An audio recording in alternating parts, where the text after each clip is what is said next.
Good afternoon, proletariat! Welcome to Turbo Tuesday. Here at MBT Industries, we are constantly innovating our way to the Yugist revolution. The working duelists of the world can't be led by just anyone, so before we can begin disassembling the oppressive metagame, we'll need to locate the boss to end all bosses, combing through 20 years of Yu-Gi-Oh! History in the process. As always, we'll give any fledgling leader of the Vanguard a quick once-over, a chance to prove themselves, and a performance review that will determine if they'll be called back to the next round of interviews, or if they'll need some effect adjustment at our re-education facility.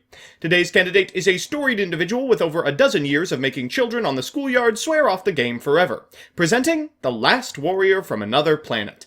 Before we check out today's corporate stooge, however, a word about our sponsor. This video is sponsored by Yu-Gi-Oh! Pro Deck, the best online site for database searching, deck building, and strategy articles, all conveniently located at www.ygoprodeck.com. Now let's take a look at that resume. If this card is special summoned, destroy all other monsters you control. Neither player can summon monsters. Christ. If Vanities left you empty and Royal Oppression made you feel oppressed, how could any duelist cope with being unable to summon? Period.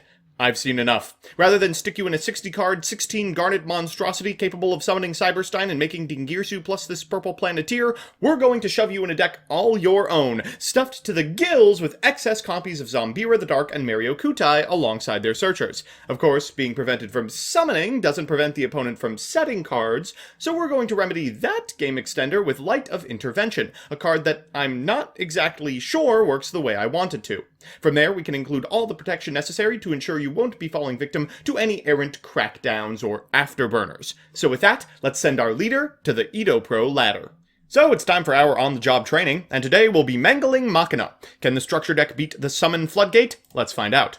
We're going to lead with a copy of Fusion Deployment. This is going to reveal from the extra deck a copy of Last Warrior from Another Planet, before summoning from deck a Mario Kutai. We'll activate the effect of King of the Swamp, activate Polymerization, and I'll be honest with you, this is the last interesting play our deck is capable of producing. Our opponent's going to activate Machina Redeployment.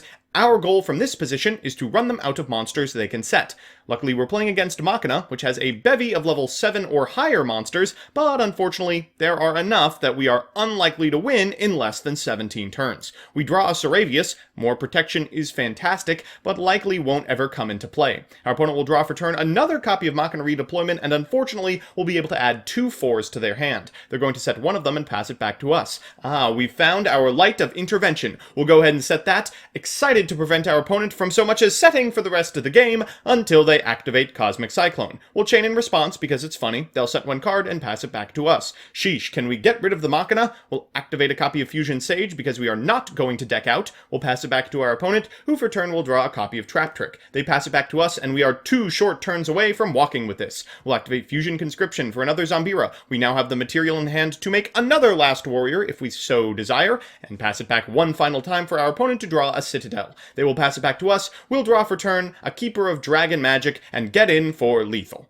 Well, we're back. And just how did the Last Warrior perform? Let's consult our super scientific metrics above. I'm giving this Thanos survivor a 3 in terms of consistency. Over the last several years, the weird fusions from the first couple of Yu-Gi-Oh! Sets that can be made with 2 unrelated monsters have received a ton of support. Because of that, we can almost guarantee any hand will produce the Last Warrior. I'm giving this planetary pugilist a 1 in terms of investment. Our 2 options for playing with the warrior are the deck you see on screen and Dark Warrior Cyberstein setups. Neither of those have much of a backup plan, unless you count Zombira Beats.